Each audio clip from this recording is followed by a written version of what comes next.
G'day friends, welcome to today's YouTube video. My name is James, welcome back to my channel. Welcome if you're new. Today I'm going to be going through the 5 set of sheets for June 2022 Collage Club. These printables, I'm going to talk you through the little bits and pieces, why they're in there, what they are, and yeah, it's usually really chatty, and this is usually only for my Collage Club members to enjoy. So if you're not a part of it, totally understandable. This is just a random video. If you want to look at some art, you can stick around, but otherwise, let's get into it. I wanted to do a bunch of faces and like busts. You know, I always like to keep a lot of faces in my Collage Club sheets, and this was from a video that was using the Collage Club printable from May, and this was what we ended up doing on YouTube. There's a whole YouTube video process of this. I said I was going to include it for June, so this is it here, all lovely. I did this kind of like mystical dark, I don't know, I've been like desaturating a lot of these images. I don't know, maybe I'm in a moody mood because it's been quite overcast the past couple of days. But yeah, I've done something a little bit more moody, a little bit more magical. This is a Cruella de Vil kind of fashion figure that is totally customizable. So go ahead and make your favorite Cruella on that. People from my virtual voyage 5, was it? I think it was 5, where we did Disney villains. Will remember that. Some faces. This one I did with Posca paint markers. I've recently found a whole set of them that I completely forgot I had, which is tragic, but put them to good use as soon as I found them. This was from an old Patreon, who remembers that? Playtest Patreon, I think number 2. This was from a calendar. I took one of the images and blew it up because I kind of like her kind of peeking in on the side. And then I challenged myself to do kind of the darkest skin tone I'd ever done with a face. I want to say I stamped this face out, but I'm not quite sure. Either way, I did it with, what are these called? Japanesque color. I'm not sure, whose brand is this? Is this Kuretake? No, Oku Undo. Anyway, these are like black ink, they're kind of like the Gansai Tambi watercolors, but they're like a reddish black, yellowish black, greenish black, bluish black. Anyway, I wanted to get more used to them, so I used them for all of this as well. They've been popping up a lot lately, and I really do enjoy them, and I use them to make this, just to challenge myself to see how dark I could make the skin tones. I kind of struggle to go beyond, I can get pretty deep, but with Copic markers. With watercolor, I struggle to go darker because they always lighten a lot when they dry, and I find it really hard to manage all the granulation and manage kind of the watercolor as it flows around the face. So anyway, challenged myself to do it, and I was actually really happy with it. If you look, this is printed on matte sticker paper, and then I use my silhouette to cut it all out like usual. I would typically print on gloss when I really want to show the color, but even on the matte, it shows up pretty well. There are orange highlights and purple shadows, but it's very subtle. You kind of have to be close to look at it. I'll kind of angle it a little bit just so you can see, but I was very proud of that. I think she looks beautiful, and I like the fact that there's a fashion body in here because I think you could cut up and mix and match the heads. Anyway, that's page 1. Love that. Number 2 is all Paris themed, all French, Parisian chic, my faux French. You know, I like to speak fake French. Okay. I'm going to Paris and London early June, so I might even be there as you're watching this video. Go check my Instagram, see if I'm having a good time. I wanted to make a sheet of Parisian things, not so much that I could use them in my travel journal, because I don't really have all my travel journal things sorted out right now. I'm going to try and make a video on it, I think, and talk through some of my ideas, but I at least wanted to use them in my other journals, like my 5-year. I like to put little nods to things that's happening in my life. Obviously, that's what it's all there for. In my planner, like when I make lists about where I've got to go and all that kind of stuff. So these are all decorative elements for that kind of thing. I don't know if they'll end up in my actual travel journal because I assume most of that will be about the trip and done there. But they could be decorative elements, but it was fun to do it anyway. It was kind of just putting me in the mood. I love her. She's a really big illustration in a journal. In fact, I can show you this. Most of everything, there are like only a handful of pieces in Collage Club this month that were from like archives. Everything else I drew specifically for this month, and I used this little journal, so you can see all of the originals, things that didn't make it either, and yeah, it's kind of fascinating. Things that like this had a whole extra body, this didn't make it in. Yeah, this journal is kind of full. I don't think she made it in. Those didn't make it in either. These all did. Yeah, all these, I love these extra little bits and pieces. This was actually, I'll get to it, but I was testing a color palette of pencils that I wanted to use in France. Anyway, so that mostly everything was done specifically for this, including all of these little bits and pieces. And we've got kind of a Barbie, Parisian chic Barbie. I did this one from memory. I didn't even have a reference for this, so I was quite pleased with myself when that turned out well. We've got some Eiffel Tower ladies here. She's only a head because it was the exact same body as this, and I didn't finish the body, so I thought she was prettier. I just took her head because I still like the head. I like the little bow. And this is moi. This is moi in France. I tried to do like a little bunch of French stuff on there. That's a baguette, a little beret, a little pastry, the Louvre, the Moulin Rouge. Actually, that's a Moulin Rouge there too. Moulin Rouge, sorry, I should stop. Croissant. Faux French. If you've been around for a long time, you know that I used to, for some reason, I have a naming convention where it either has to be alliterated or it had to be some kind of French, and it was always fake French because I don't speak French. I have no idea what like any words in French really are, but when I find them out, I seem to just run with them, and so there was a bit of a joke that I just spoke fake French. So anyway, faux French, that made it in. A little Chanel bow, thought that was so cute. And I know I mentioned last month that I was torn between, like, do I add all these little filler bits and pieces, do I not? The consensus was really split, so what I've decided to do is, when it makes sense, I'll add them, and when it doesn't, I won't. I thought that was a really good compromise. Like, here it didn't make sense to fill this, like, little tiny bit with whatever else might be complementary to this, because it's not themed. This is just, like, big illustrations, big faces and bodies. But this, it's all a themed page, like Paris, France. So I feel like if it's themed, that might make more sense to add little bits and like flourishes. But yeah, I think that's a good compromise. Do you think? I'm asking for another opinion. Don't worry about it. I've made my mind up. It's okay. You don't have to weigh in. Anyway, love that page. Very, very happy about that. Here are some more illustrations that I did. This was just a picture that I painted. I've been feeling very painterly throughout well, you're going to be watching this in June, but throughout May, I was feeling very painterly, lots of watercolors, lots of gouache. These are paint markers, and these are little couture Alice, like Alice in Wonderlands. And I just wanted to challenge myself to do some fashion illustration. You know, I love fashion illustration. I've got a Cruella here. For those of you who don't know, Cruella just pops up all the time when I'm doing things that are chic. I think it's because I like to keep like lots of chic things in black and white, and just the idea of Cruella, the spots, the split tone hair, like the long cigarette on the stick, like she just always evokes such a I don't know, like a glamour response within me.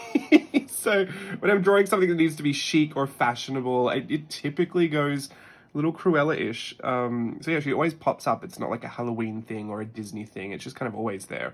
She's one of my favorite villains. So she's in here. This was actually based off a photo of Elizabeth Olsen, Wonder from WandaVision. And she was doing a fashion spread. I forgot what magazine it was for, but I was really loving the images. So I think this was based off of her and this was based off of her too. When I use the references, it's usually only for like the angle or the shadows or the body. Like there's just some specific thing that I want to reference. I'm usually never trying to capture likeness. Like if you saw the mermaids I did for Mermaid that were based off of Zendaya, like it wasn't a likeness to her that I was trying to go for. I just love the poses, or I'm trying to draw like the lips in the way that they are in the photo so I can learn a bit more about the different angles and the different shapes. You know, just expanding my artistic vocabulary every month, challenging myself to do things. I put a few hands in here too. Who am I? I'm always skipping out on the hands. She's got a hand. Alice in Paris, I don't know why, it's just always a classic to either go for Cruella or Alice for me. Like it's pretty standard in the art journal world, right? From what I've seen, from what I grew up in the art journal world since 2015, we tend to love Alice as a reference. And I've also done this whole page. These were these images that I showed you where I was testing out a color palette of pencils. I ended up settling on this because I needed to flesh it out a little bit more just in case. And this is so my problem, and maybe if I end up making that like travel journal supply video, maybe I'll talk about it, but it just irritates me because I wanted to specifically pare down so I wouldn't have the option to choose things that would make sense. So it would make sense to have a rainbow color rainbow colored pencils, like a red, an orange, a yellow, a green, a blue, indigo, violet, all that stuff, right? It makes sense to have that. But I didn't want to. I wanted to have a rainbow that was just off. So the red was a little bit more pink, the orange was a little bit more peachy, or a little bit more coral. The yellow was a bit more mustard. So they were all versions of a rainbow formation, but they didn't actually look like a rainbow. When I swatched these all out, like the green, I didn't choose a bright green, so I think I went well there. Everything was going well until I realized, well, I think I just need like one more pink. I think I just need one more green. I think I just need one more blue. And then I ended up making the rainbow anyway. So I feel like I'm gonna have to revisit this and maybe strip it back to just this, because this was what it was originally, and this is what I really loved. The thing is, I was like, there's no green in here. And the green that I did put was an olive green, which I thought was really interesting, but it was watercolor. And I don't think I'm going to end up taking, or I don't think I'm actually going to do any watercolor when I'm overseas. I'll never say never. Oh, it's all up in the air because I don't even know what journal I'm going to use. Anyway, that's for another video. All of that to say, this whole page was just about using the color palette of pencils that I picked, and I really did love it. I loved all of this. The funniest thing was it scanned really well. Usually some of these bright or like really pastel oranges or bright pinks and stuff, they don't scan well because, especially if they've got any fluorescence, like they just won't scan properly at all.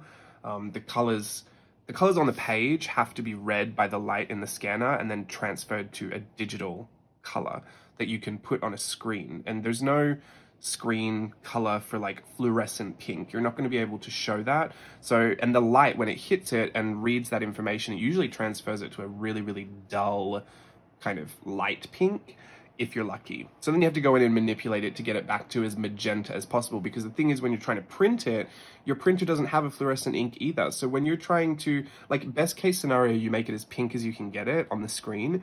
It's only going to be as pink as your printer ink is, which is just magenta. So really you're trying to push it right back to there. So this is the struggle I have every time I do Collage Club, because a lot of the images I create with either have like a metallic watercolor, which doesn't scan properly, or an iridescent watercolor, which doesn't scan properly. Even if they do, you can't print metallic or iridescent yet, so ugh.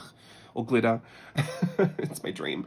And fluorescence, like, so even if it's really, really bright, the colors just don't translate well sometimes. And I do think about that stuff because since I do Collage Club, and since sometimes I make books of things, or I do a lot of products that, you know, become print, like washi tape, or, you know, you make postcard sets or stickers, it is always important that you realize, like, if you're going to be going the distance and making all that art and putting all that effort in, and then it won't translate well, like it won't scan well. There is a trick. You can photograph it a lot of the time and it helps. Yeah, I do just kind of have to consider that. So this was also part of the process, which, like, I loved this palette, but I just felt like it was missing a green. I think I might, I love how I'm trying to work this out with you. Do you know what I might do? I think I'm just going to keep it this. I put the browns in because I felt like, what if I need them for nature? But that's the point, right? Like if I'm drawing a tree and I don't have that, I should be choosing one of these colors, which would make it kind of interesting. That's my theory.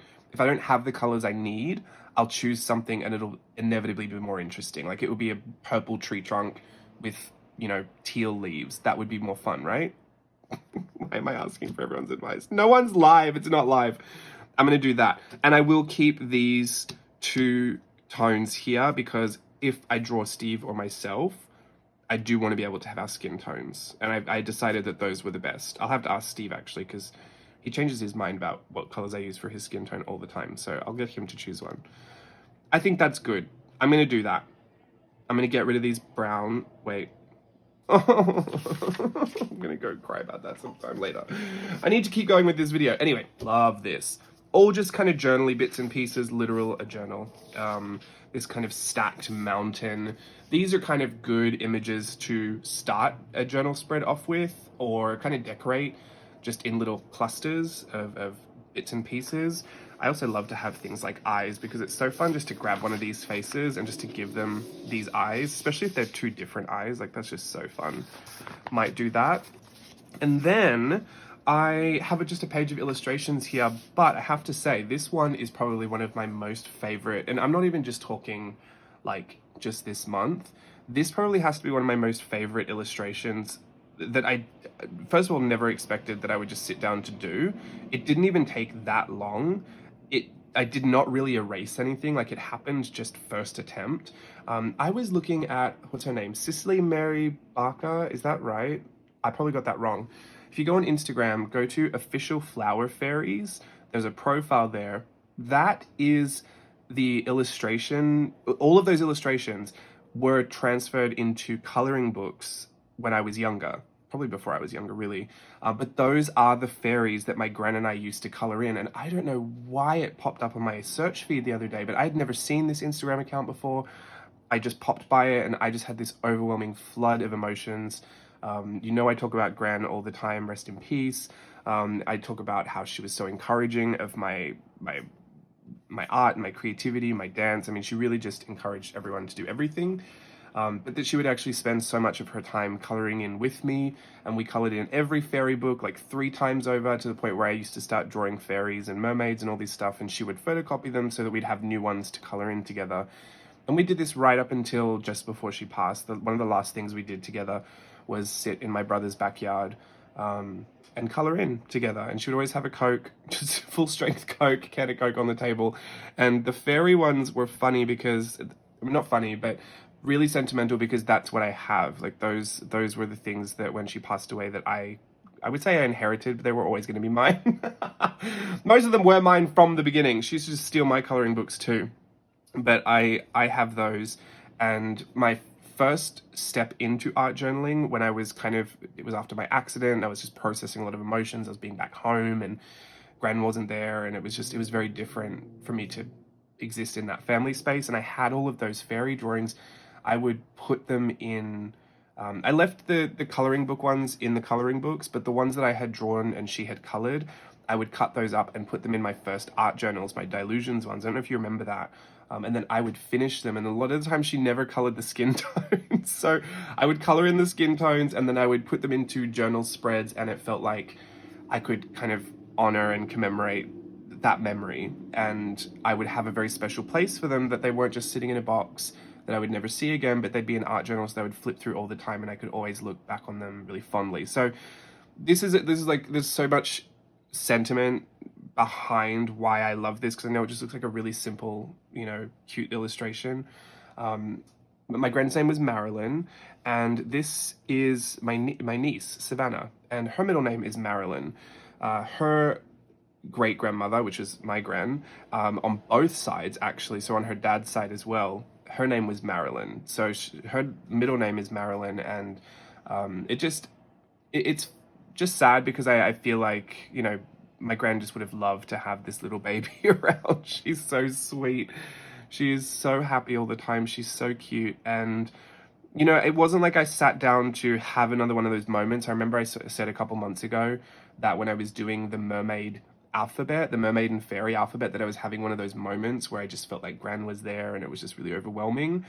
I just decided when I came across the Instagram account, I was like, I'm going to draw one of those just for old time's sake. And I thought I would draw Savannah because I miss her, I love her. And when I was drawing it, I had that feeling again. I had that feeling of like Gran either being with me, or maybe coloring in her own version of it in heaven, not coloring in the skin tones. And it just felt very special again, like one of those really weird transcendent moments that I don't think you can chase after them. I don't know how they happen, but it just happens a lot with Gran, and anything that feels like Gran, which, you know, I draw fairies and mermaids all the time, but there are just these specific moments where it just feels like something crazy happens. So yeah, I am so enamored with this little piece. I'm gonna try and print it off a ton of different ways, because I'm gonna put it in every single journal. I watercolored it. I just love it. I showed it to my sister. I was so proud. I sent it to all of my family. Anyway, her name is Savannah, but we call her Hootie Bell. And I was so in a trance that I completely forgot. I wanted to make it part owl, because her name is Hootie Bell, because she wouldn't cry for anything. She would just kind of hoot at it. She'd be like, woo, woo, woo, woo. So she sounded like a little owl. And we just called her Hootie Bell. But yeah, I completely forgot to make her anything owl related. I did these little butterfly wings. It's the exact same style as those coloring books, and she has a little waddle head crown. And you won't probably notice this because I didn't take it too far, but she has longer hair on the front than she does in the back because she has a reverse mullet, which is so funny because my sister, her mum, only had ringlets at the back for the longest time, completely bald-headed up until you got behind her ears and she had all these brown little ringlets. Savannah's the complete opposite, completely bald, blonde, and all the ringlets at the front. So she has the reverse mullet. I think it's so cute. It's growing out now. She's getting older. She's almost 1 year old, so 1 year old, I should say. Anyway, got to move on from that. I am so chatty today. Something's wrong with me. I'm just relaxed, that's why. Two little red illustrations here. Both of these were stamped out with my Akiko and Ayako stamp sets, and I just, you know, kind of altered them a little bit. I love to use the stamps as bases, you know, my whole like stamp and illustration thing. There's a whole blog post on that on my website as well if you want to see just more inspiration. If you're, I noticed a lot of people have been buying the stamp sets. Just don't forget to go and check out any of the content. I know there's a playlist and like a stamping thing and a blog post. Obviously Instagram's got a lot of content. There's a whole hashtag stamp and illustration. You can see other people's work too. It's really fun. Another one of these desaturated illustrations. This is actually full color in my journal, but I wanted to desaturate it because I felt like it was just more fun. And it was based off of a show, the first show I was ever in, One Man's Dream 2, Magic Lives On, ironically doesn't anymore. The show is closed, but it was in Tokyo Disneyland, and the Rainbow Dancer costume at the beginning. We were only ever one solid color, and this was a girl's costume, obviously. But I just put all the rainbows together. It was this beautiful like flower petal dress. Anyway, it always kind of sticks in my head because I've always loved those costumes, and obviously the memories are fun, but thought that was cute. I think the new Lightyear movie is coming out next month, if I'm not mistaken. June, July? Either way, I thought a Buzz would be good for that, just in case you're going to go see it. Like, oh, I will. And you can't have Buzz without Woody, so I've put those in there. These are from Virtual Voyage 4, the Lamplight Cruise. These are based on the style of Mary Blair. Two different Mary Blair styles, but both Mary Blair nonetheless. These are little illustrations, also back from those Patreon days as well. These ended up being stickers that I had in one of the boxes. I don't know if you remember those craft stickers that came with the Traveler's Notebook, the custom Traveler's Notebook. Yeah, that was such a throwback. I can't believe it. When I was going through those files, I was honestly just sat there thinking this feels like a billion years ago, but it was only a few years ago. I feel like I haven't been on Patreon in like 20 years. As a creator, I've been on there as a patron, but even then, like, I come and go. So this is Mermaid Jewel Hair Teresa doll, my favorite Barbie of all time. And this was also a bit of a Mary Blair style from Virtual Voyage 4 as well. This had nothing to do with Pixar. We were talking, it was Toy Story, it was Mary Blair, we were studying style. I think Virtual Voyage 4 is probably one of the most jam-packed with information on art style kind of workshops that I've ever done. I would seriously recommend it if you're someone that wants to dive into style and you like Pixar. Otherwise, I mean, I recommend anything that, you know, you feel like you're going to enjoy. I'm someone that just cannot get enough of everything. My only problem is there's just never enough time. And I should probably wrap this video up for that very reason. But I feel like I get questions a lot about, like, what do I recommend for certain things? I think the Virtual Voyage experiences are really fun live.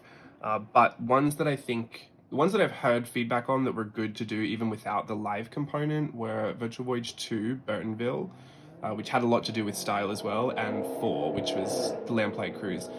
This last one that we just did, the Tokyo A Go-Go, that was really fun too, but it's a very niche topic, like Japanese pop culture.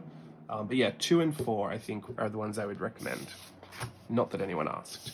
But there are links to everything in the description box below, including the type of printer I have, the paper that I buy, the Silhouette Portrait 3 cutting machine that I use to cut these out and make these stickers. I just love using them as stickers, and I've made them matte this month because I might want to do a bit more like art journaling with them rather than just using them as decorative stickers. Might actually draw on top of them, and the matte just is so much easier to work on top of. Oh goodness, 25 minutes almost. I have to go. Thank you so much for watching. This is Collage Club for June 2022. I'll see you again when I see you. Bye.